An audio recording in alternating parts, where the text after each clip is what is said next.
Pardon.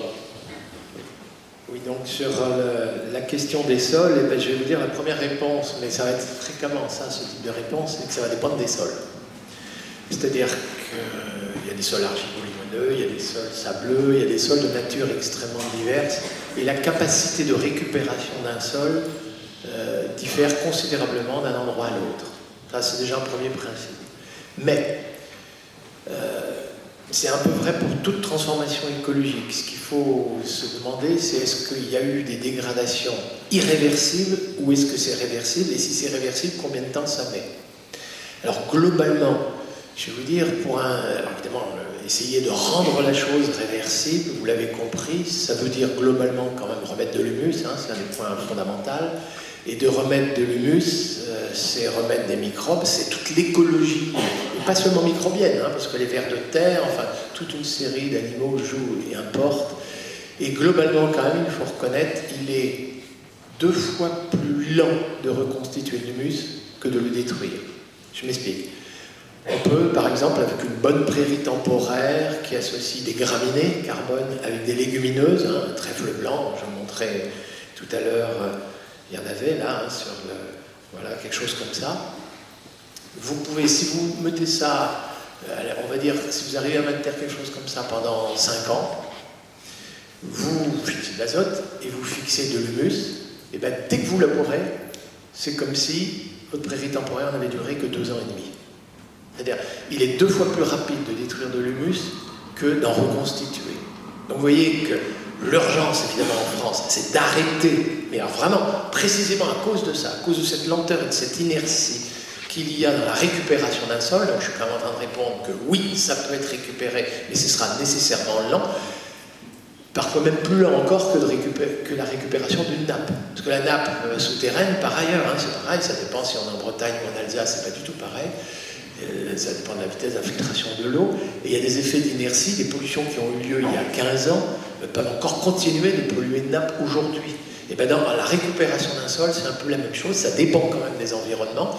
Et précisément, plus on voit que la récupération d'un sol va être lente, plus il y a urgence aujourd'hui de modifier l'agriculture pour qu'on arrête sa dégradation. Voilà.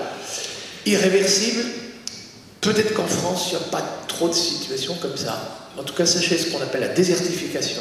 Dans certaines régions de l'Afrique sahélo-soudanienne, quand une dune fixée, qui était en proie à la végétation, redevient une dune vive, alors là, écoutez, on peut se demander si c'est pas complètement irréversible. Il y a des endroits que je ne cache pas, au Sénégal, je crains que ce soit irréversible. Pour quand même s'en sortir, ce que l'on a aussi entendu à travers votre discours, c'est que l'agro-industrie aujourd'hui, là on est dans du productivisme, on va dire, assez outrancier, donc chez nous en France, qui a apporté ses bienfaits à l'époque, mais là on voit bien qu'on est au taquet, et qui maintenant se retourne sur d'autres terres, va se retourner vers l'Ukraine, va se retourner vers la Pologne.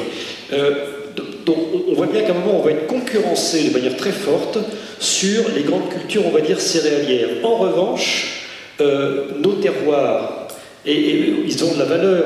Donc est-ce que c'est pas par là que l'on a quand même une piste aussi intéressante, même si elle n'est pas encore complètement bio, mais pour que notre agriculture puisse en sortir demain? Avec des appellations diverses et variées peut-être? Oui, par certains côtés. Alors, l'anecdote se passe en Picardie. C'est une réunion technique qui portait précisément sur les techniques culturales simplifiées, hein, donc éviter le gros labour, essayer de faire des techniques culturales simplifiées, du zéro labour, de réhabiliter des sols avec les vers de terre et tout, et évidemment, bon, ces céréaliers picards qui n'ont pas d'éleveurs à leur côté utilisent le glyphosate pour à la fois détruire la plante piège à nitrate et détruire les mauvaises herbes. Et quand je leur annonce ce que je vous ai dit, et ce qui semble corroboré aujourd'hui très clairement par les scientifiques, à savoir que le glyphosate, écoutez, non, il va falloir se l'interdire, et ça vous est interdit trop tardivement, ils réagissent négativement à mon égard, en disant que c'était un peu moi le prophète de malheur. « Monsieur Dufumier, on est dans une démarche agronomique intéressante, et vous nous annoncez maintenant qu'on ne peut pas. Dès qu'on commence à faire des choses de bien, vous êtes en train de nous dénoncer. » Et je leur disais non, c'est parce que justement, tout ce qu'on a dit, les autorisations de mise sur le marché, les commissions d'homologation, peut-être le poids des lobbies, etc., c'est pas moi qui n'ai pas sympa avec vous, c'est les gens au contraire qui l'ont autorisé, le glyphosate, qui sont sûrement pas très sympas avec vous. Et alors on discute techniquement, ça correspondait donc un peu à votre question, qu'est-ce qu'on pourrait faire? Et très vite, il découvre la solution pour la Picardie. Si on pouvait fertiliser nos sols avec des luzernes, une bonne prairie de luzerne pendant 4-5 ans, d'abord, on n'aurait pas besoin de mettre le nitrate ou de l'urée, et on n'aurait pas ce problème de devoir piéger les nitrates.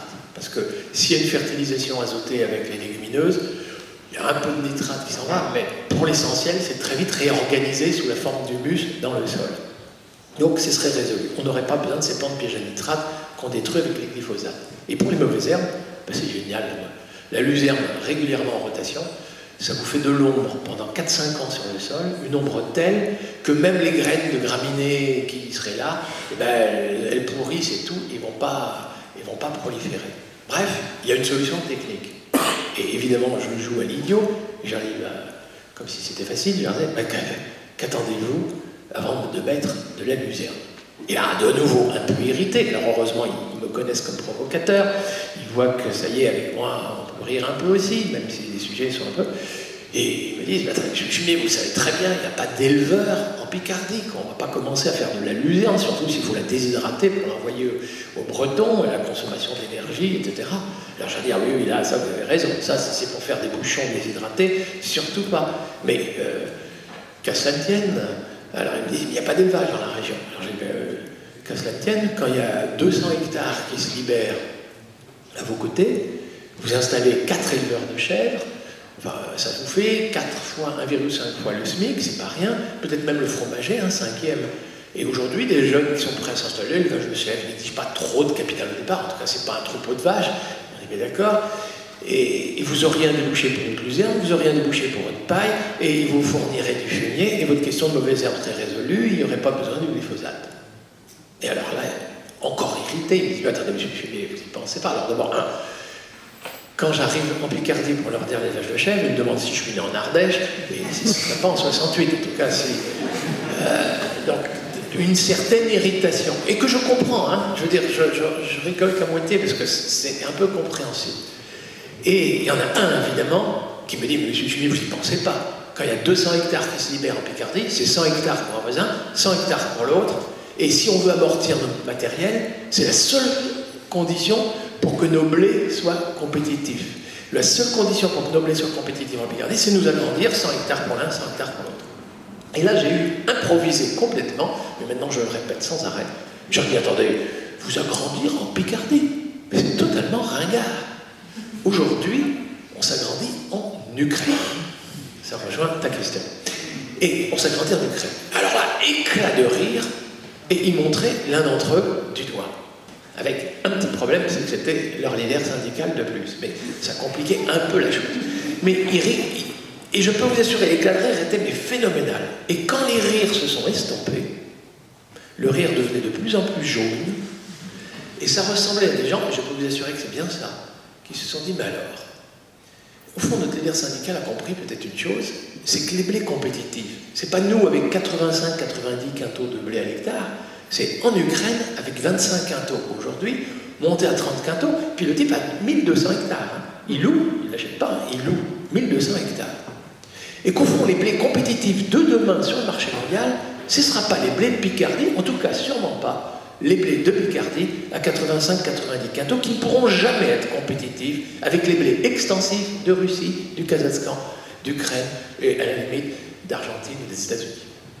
Et ceci étant, quand ils ont cessé de rire, je crois qu'ils étaient en train de se demander, mais au fond, alors est-ce que M. Dufumier n'aurait quand même pas raison? À savoir que nos blés compétitifs, ça va être des blés de force, fertilisés, avec des luzernes. Un rendement moindre, 50 quintaux, bio. Et finalement, je réponds donc à la question, c'est que même en Picardie, il y a des gens aujourd'hui qui s'interrogent si les avantages comparatifs de la France, même en termes strictement économiques, sans parler des coûts environnementaux, enfin des moindres coûts environnementaux, il y a des gens qui commencent à s'interroger si l'agriculture moderne de demain, celle qui sera compétitive, c'est pas une agriculture qui retourne sur les produits de terroir, fera des produits d'appellation d'origine contrôlée, des produits bio, des produits labellisés pour les marchés solvables, et que la France, il lui est inutile de vouloir surproduire de la poudre de lait comme on fait aujourd'hui en Bretagne pour prétendre abreuver la Chine de notre poudre de lait en compétition avec la Nouvelle-Zélande, où là-bas c'est 2000 hectares, où il n'y a pas d'hiver, où il n'y a pas besoin de faire du foin et de l'ensilage comme en Bretagne. Non, fabriquer la poudre de lait en France, aucun avenir. Est-ce qu'il faut produire à tout prix? Combien? C'est plutôt les blés de ma Normandie, le pays de Caux, mais qu'on exporte vers l'Algérie et qu'on exporte vers l'Égypte. Est-ce si grave si en Normandie on sait de produire ce blé qui nous est si coûteux en urée, qui nous est si coûteux en ammonitrate, tout ça pour l'Égypte et l'Algérie? Et quel serait le drame si vraiment ces deux pays importent leur blé depuis l'Ukraine? Ben attendez, aucun drame. Surtout si nous, on libère les terres qu'on utilise à surproduire ça pour faire des légumineuses, des trèfles, des sainfoins, des lotiers, des pois chiches, des févroles, et moins importer de soja. Nous gagnerions à moins importer de soja et moins importer de gaz naturel. Décision politique. Et puis après, je peux faire avec le sucre et la canne à sucre brésilienne. Je peux vous en donner. L'agriculture française, c'est l'agriculture des terres. Tout ce que l'on veut, mais